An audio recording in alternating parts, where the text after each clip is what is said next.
Now students let us move on to the 24th question. Inverse trigonometry का सवाल है, the value of sine inverse cos 13 pi by 5। Sine inverse cos 13 pi by 5। तो बाहर sine inverse है, अंदर sign बनाना चाहिए। अब cos को साइन में कैसे बदलेंगे? 90 की मदद से। तो I am writing cos 13 pi by 5 as sine 90 minus 13 pi by 5। बात समझ रहे ना मेरे बच्चे? कैसे sine 90 minus theta cos theta होता है। अब इसको फर्दर सिंप्लीफाई करें।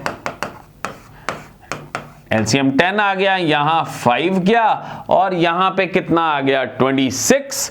तो 26 में से मेरे बच्चे 5 माइनस किया तो कितना आएगा? -21। You are getting this?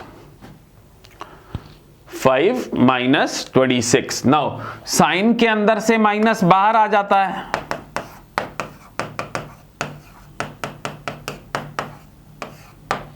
और साइन इनवर्स के अंदर से भी माइनस बाहर आ जाता है।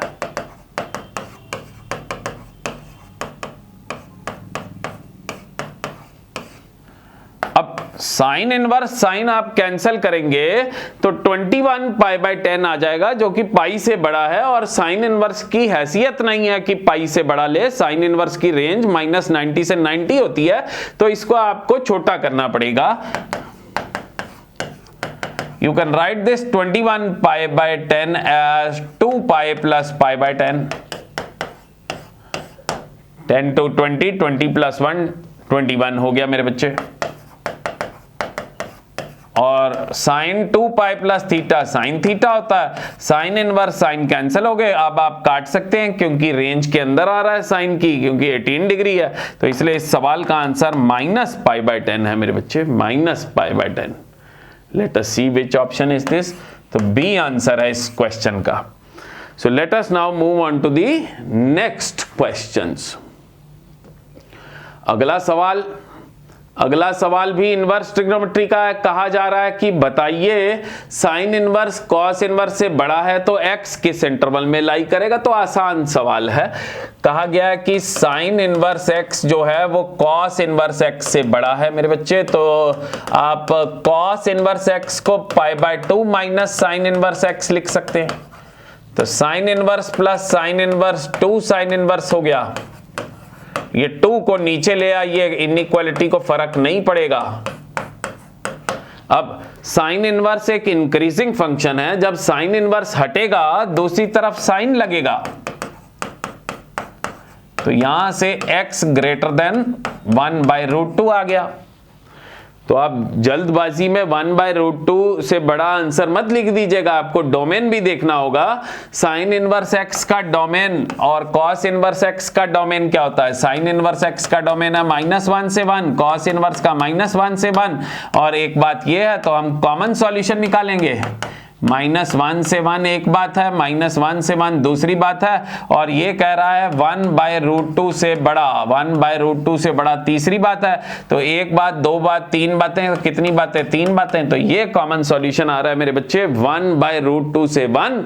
1 तो इंक्लूडेड है पर 1/√2 इंक्लूडेड नहीं है, यानी 1/√2 से लेके 1 तक। तो मेरे बच्चे अपना ये जो CBSE वाले हैं, ये भी इन्होंने एग्जैक्ट सॉल्यूशन नहीं दिया।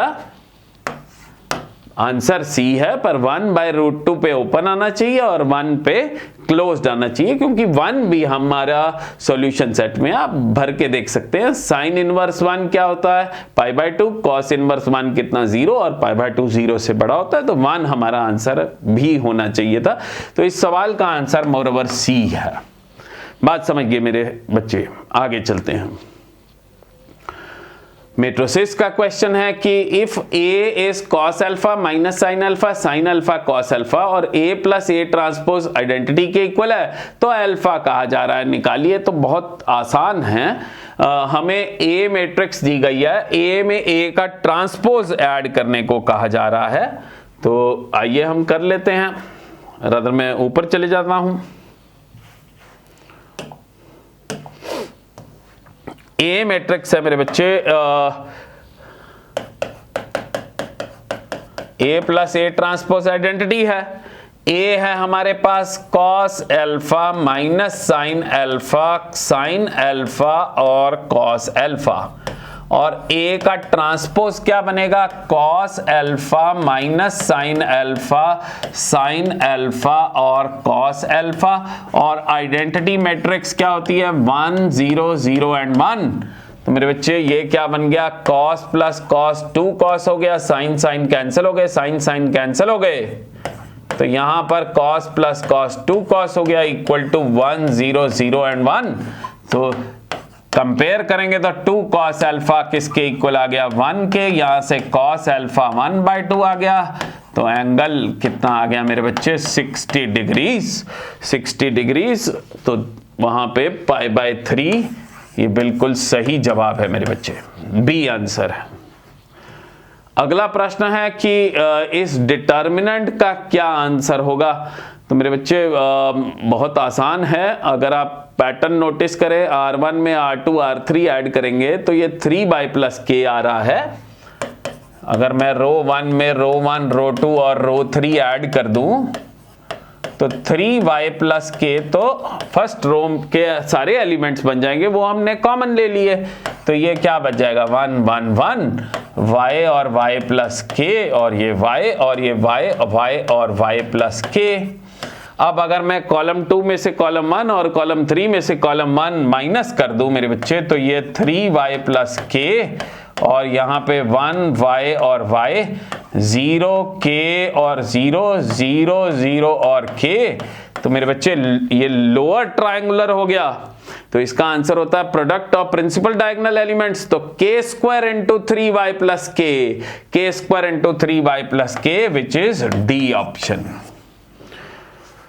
So let us now move on to the 28th question.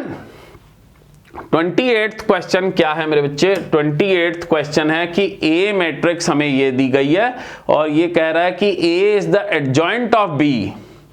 तो B इनवर्स कितना।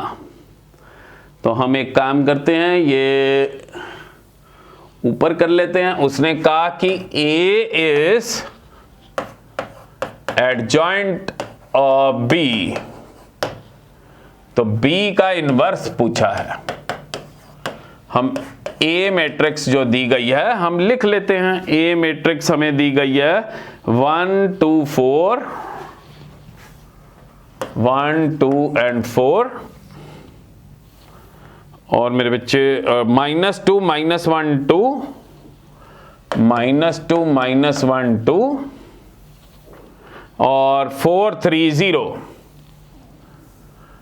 4 3 एंड 0। अब मेरे बच्चे B का इनवर्स मांगा है। अब इनवर्स की डेफिनेशन क्या होती है, इनवर्स जो होता है वो होता है एडजॉइंट डिवाइडेड बाय डिटर्मिनेंट। ठीक है मेरे बच्चे, एडजॉइंट डिवाइडेड बाय डिटर्मिनेंट। तो B का इनवर्स हमने निकालना है, और A जो है हमें if this is the adjoint of B। आइए देख लेते हैं। तो इतना मुश्किल नहीं लग रहा मेरे बच्चे। सबसे पहले तो ये A हमें एडजॉइंट B के इक्वल दिया गया है। A जो है हमें एडजॉइंट B के इक्वल दिया है, तो एडजॉइंट B की जगह हम A लिख लेते हैं। अब रिक्वायर्ड क्या है, रिक्वायर्ड तो डेट B है। तो डेट B आप कैसे निकालेंगे, इसके दोनों तरफ हम डेट ले लेते हैं। तो det A equal to adjoint B का डेट हो गया मेरे बच्चे।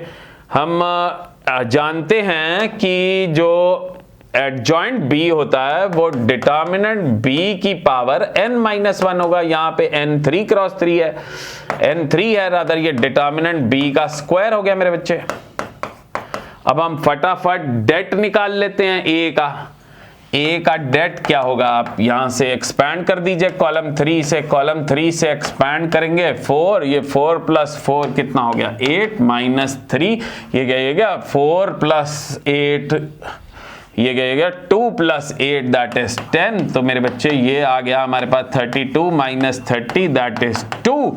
तो यहां से हमारे पास डेट A जो आया 2, तो डिटर्मिनेंट बी आ गया हमारे पास plus minus √2 and the our answer of B inverse was a by determinant B, और डिटर्मिनेंट बी आपने प्लस माइनस √2 निकाला, तो आपके पास आंसर आ गया इस सवाल का a by plus minus √2, a by plus minus √2 which is D option, a by plus minus √2। समझ गए मेरे बच्चे। अब 29th क्वेश्चन मैट्रिसेस का है। ए मैट्रिक्स हमें दी गई है और ए की पावर 5, 4, 3 और 2 के बीच में अलजेब्रा करके कहा जा रहा है कि बताइए क्या आंसर आएगा। तो लेट अस स्टार्ट। यहां पे लिखते हैं हम ए मैट्रिक्स हमें दी गई है, ए मैट्रिक्स दी गई है 1 1 1 -1 -1 -1 और 1 1 1 1 1 1 -1 -1 -1 और 1 1 1। सबसे पहले हम a का स्क्वायर ही निकालते हैं। a का स्क्वायर क्या होगा, a को a से मल्टीप्लाई करेंगे, a को a से मल्टीप्लाई करेंगे। अब मेरे बच्चे ये क्या होगा, 1 -1, ये 1 आ गया, ये कितना हो गया -1 + 1 -1 हो गया, और ये कितना हुआ 1 -1 और 1 हो गया। ये आया हमारे पास कितना 1 -1। अब ये तो सेम ही है ना मेरे बच्चे, इधर और इधर हमने जो मल्टीप्लाई किया तो एग्जैक्टली सेम आएगा, 1 -1 1 और 1 -1 1। तो आप देख सकते हैं कि a² जो आ गया है वो मेरे बच्चे फिर वापस a के इक्वल आ गया है। तो अगर a² a के इक्वल आया है तो a की कोई भी पावर a के इक्वल आएगी, समझ रहे ना मेरे बच्चे। तो हमारे को जो डिमांड है कि बताइए ये किसके इक्वल होगा, तो हमने देख लिया a की पावर 5 भी a होगी, ये भी a होगा, ये भी a होगा और ये भी a होगा। तो यहां से a और a कैंसिल हो गए, a और a कैंसिल हो गए, तो आंसर मेरे बच्चे नल मैट्रिक्स आ गया। Answer is null matrix. तो आसान सवाल था डिटर्मिनेंट्स मैट्रिक्स का। अब y कहा जा रहा है मेरे बच्चे, ये भी सीधा प्रश्न है कि y e की पावर -x है तो डबल डेरिवेटिव निकालने को कहा जा रहा है। तो आइए करते हैं dy/dx। e की पावर -x का डेरिवेटिव क्या होगा, e की पावर -x इंटू -1। एक बार ये और डिफरेंशिएट करेंगे तो e की पावर -x का e की पावर -x एक और -1, तो ये हमारे पास आंसर आ गया है। और फिर e की पावर -x जो है वो y के इक्वल है, so the double derivative is equal to y, so the answer of this question is B मेरे बच्चे। अगला प्रश्न क्या है कि x जो है वो t² + 1 है और y 2at है, तो बताइए d2y/dx², t जब a है तब कितना होगा। तो x मेरे बच्चे हमें दिया गया है t² + 1 और y दिया गया है 2at।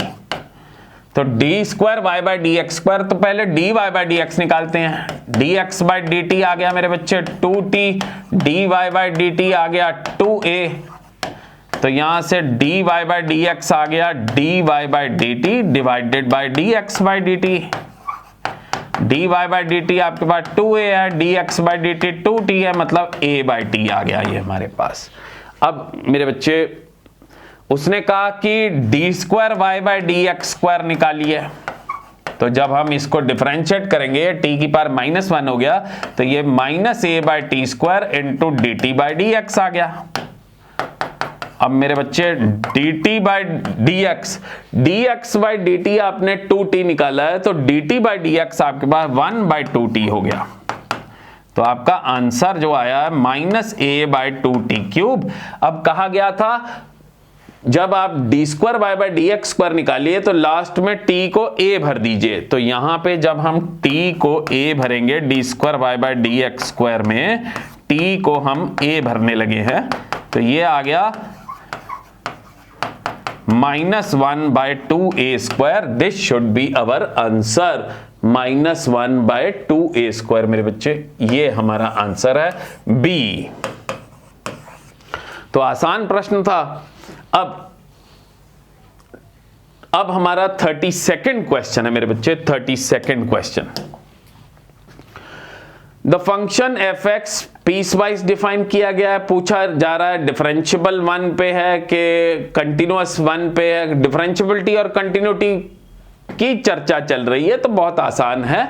अब 1 से जरा से कम पे अगर हम लिमिट निकाले, पहले कंटिन्यूटी देख लेते हैं। 1 से जरा से कम पे फंक्शन एक्स स्क्वायर है तो ये लिमिट 1 आ गई, और 1 से जरा से ज्यादा पे मेरे बच्चे फंक्शन है 2 माइनस एक्स, इसमें भी 1 भरा तो 1 आ गया, और 1 पे जो वैल्यू है 1 पे वैल्यू भरेंगे यहाँ पे तो 2 माइनस 1 1 आ गया, तो 1 पे कॉन्टिन्यूअस तो आ गया है, 1 पे कॉन्टिन्यूअस आ गया है। तो पहले हम देख लें नॉट कॉन्टिन्यूअस इन 1 तो सी ऑप्शन गई, नीदर कंटिन्यूअस नॉट डिफरेंशियबल तो ये डी ऑप्शन भी गई क्योंकि 1 पे तो कॉन्टिन्यूअस आ गया है। अब नॉन डिफरेंशियबल डिफरेंशियबिलिटी की जिक्र कर रहा है तो 1 से जरा से कम पे हमारा फंक्शन है एक्स स्क्वायर, इसको जब हम डिफरेंशिएट करेंगे 2x, इसमें x को 1 भरा तो लेफ्ट डेरिवेटिव मेरा आ गया है, लेफ्ट डेरिवेटिव 2 आ गया है, और 1 से जरा से ज्यादा पे हमारा फंक्शन है 2 माइनस एक्स, इसको डिफरेंशिएट करेंगे तो -1 आ गया। तो क्लियरली लेफ्ट और राइट डेरिवेटिव इक्वल नहीं आ रहे, इसका मतलब 1 पे डिफरेंशियबल नहीं है, 1 पे डिफरेंशियबल नहीं है, तो इसलिए क्लियर कट ए जवाब है इसका। मेरे बच्चे बात समझ रहे हैं?